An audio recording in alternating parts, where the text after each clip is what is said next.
என்னம்மா அக்கா எப்படி அழுதுட்டு இருக்கா? தெரியலையேடா, வெளியே சொல்ல முடியாத அளவுக்கு அப்படி என்ன பிரச்சனைன்னு தெரியலையே. மா ரொம்ப எமோஷனலா இருக்கா. நீ எதுவும் கேட்டுக்க வேண்டாம். மாமாக்கும் அக்காக்கும் தான் ஏதோ சண்டையா இருக்கும்.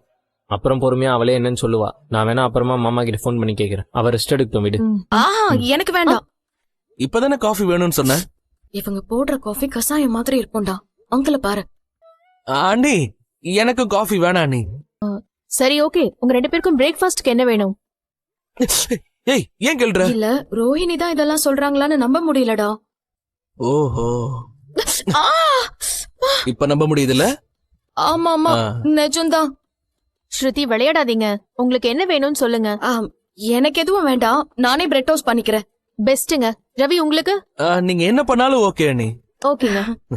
ஆண்டி உங்களுக்கு? உனக்கு என்ன தெரியுமோ அதை சமைச்சு போடுமா. சரிங்க ஆண்டி. எப்படி இருக்க போதும்.